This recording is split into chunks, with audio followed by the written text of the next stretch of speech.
I believe these chairs were manufactured in Europe. Oh, they're 6-place chairs. Looks like we are allowed to load the chairs. Ryan, you're taking a gondola, right? A chair. Okay. Well, are we gonna? You can fit 6. So yeah, I'll load the chairs up and down just because it's a better experience. Oh, okay, never mind. Sure. These gondolas have suspension systems just like any other gondola for extra comfort. Wants a chair. Yes, you're gonna have to wait until you can start heading up there.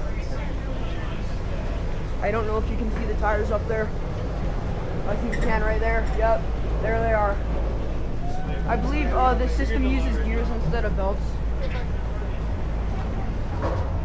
for the turnaround. The tires are connected by gears, I believe, so we can get a shot of the grip.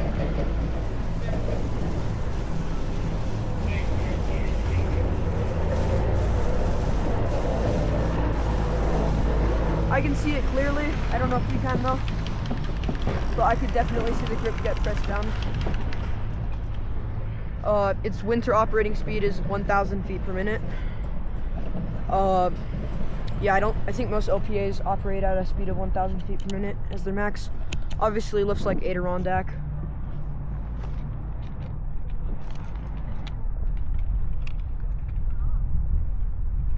Obviously lifts like Adirondack operate at a speed of like 1,100 feet per minute. Definitely not this lift. This lift replaced a 1989 Poma competition.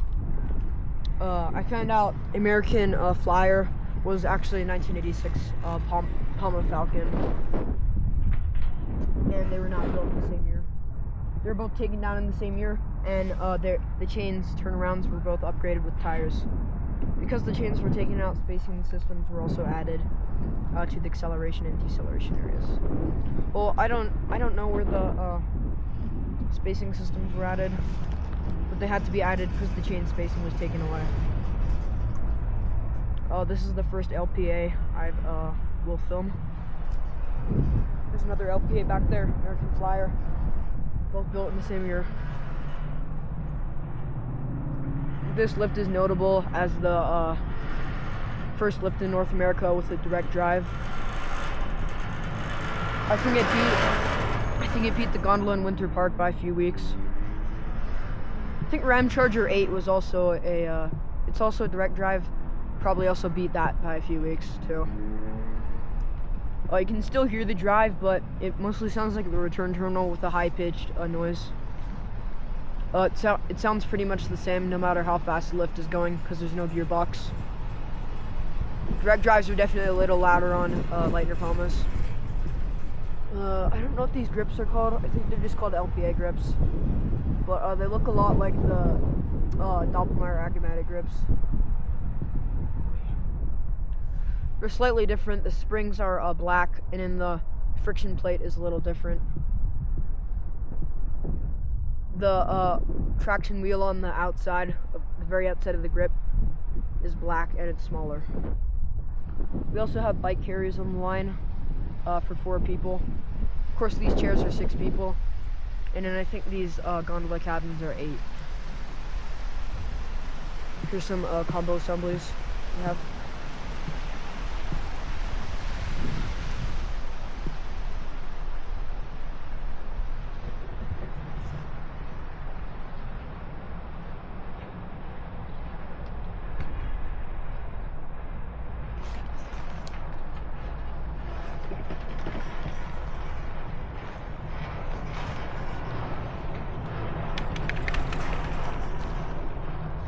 Yeah, just the standard Leitner Poma combo assemblies.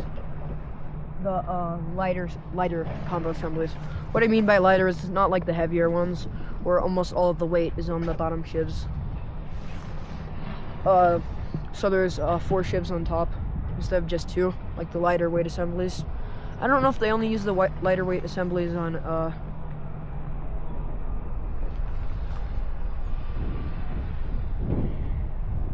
I don't know if they use like the lighter weight assemblies on like a only fixed grips or lifts with smaller chairs. Maybe they do. I know Doppelmayr tends to use the double combo assemblies on 6-seaters or gondolas. So they just take 2 of their combo assemblies, mash them up, and then yeah, put them on. Plunge Express at Telluride has a double combo assembly tower. I'll upload that video later.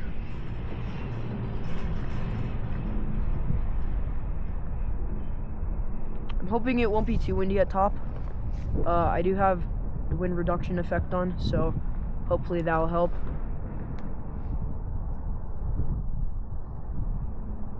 It's just a pretty day today. Everything's pretty green. It's been raining a lot recently, and the humidity is a lot higher than it's usually. It's like 52%, which is super high for Colorado. It's like normal 13 for the summer.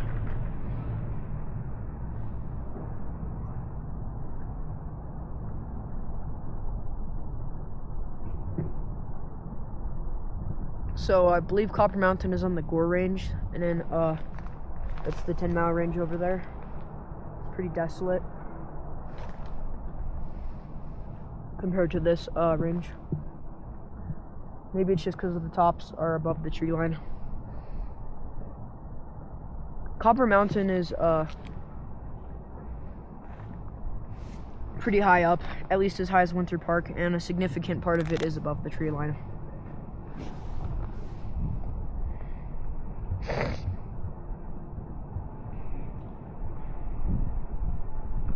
It's hard to believe, but a single chair at Mad River Glen has a design speed this fast, and it's a fixed grip. I would not want to load that thing. Usually only runs at 450 though. I don't think there's any recordings of it running full speed. There's a park we ski at, if you can see that snow, and I don't know if you can see, there's American Flyer, those blue bubbles. Behind it is Woodward Express. And then you can see the top terminal of Kokomo Express. At least I can. I don't know if you can see it on camera. And then Lumberjack's way back there. I don't think I can see it either. I don't think there's any depression assemblies on this lift, besides the ones at the bottom terminal, which is surprising. Here's another combo assembly. So they do run this lift at full speed in the morning. I don't know if it's just as a test. It might just be as a test, because like around 9:30 they start running it back at like 600 feet per minute.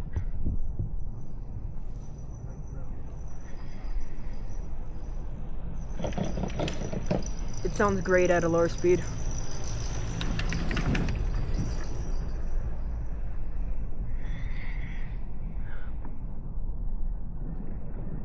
It's not meant to run that fast. It's a scenic ride, and it's hard to load chairs at full speed. It's actually not that hard if you're nimble, but some people just aren't athletic, so yeah. It's also hard. I think the main reason they do it is it's hard to load mountain bikes onto the carriers at that speed. Like, you don't have much time to get them on. It does help that this lift is a chondola though, because that allows slower loading on the gondola side.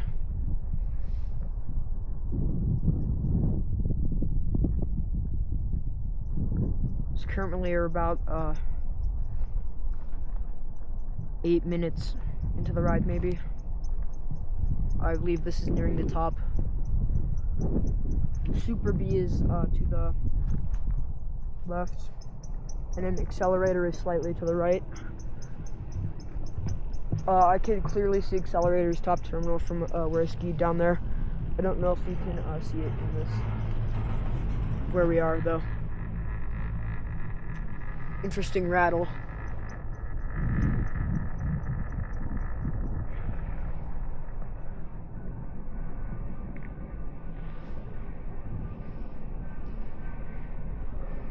I don't know what's going on there. It looks like there's Storm King though. Oh, there's accelerator right there. And then there's American Flyer. You can see like a restaurant, I think. Maybe it's a restaurant, maybe it's a chair parking facility. I have no idea. It's a restaurant. And then you can see the Super B's top terminal there. I don't know if you can see it on camera. But no, it's the accelerator, my bad. Accelerator and Super B are right next to each other. They're both first gen Omegas. Oh, there's accelerator. We can get a closer look at that. And here we are approaching the top. So it looks like we have 20 towers. Wait, maybe that's Storm King. I don't know what that is over there. You can see the top of Timberline Express over there. That's definitely a first gen Omega. I feel like the windows on the side look fine, but the windows on the front and the back aren't that great. You can hear the direct drive right now. You can really hear how quiet it is, right? So it's basically just a huge box. And there's the grips entering. Basically just a huge box. There's no gears inside, and that's why it's so huge. And there, the grip is pressed down, and it lifts it back up, and there's the big bullwheel there.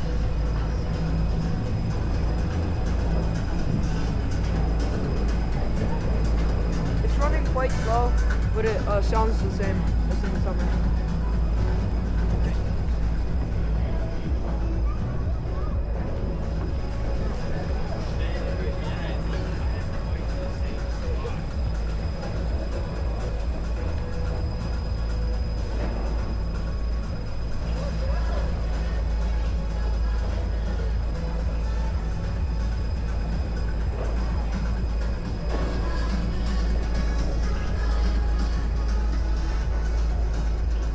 There's the Leitner Poma logo. And you can see the chairs get quite stacked here because of the lower speed. That's why the station is needed to be extra long, just so that we can have the stacking and spacing here.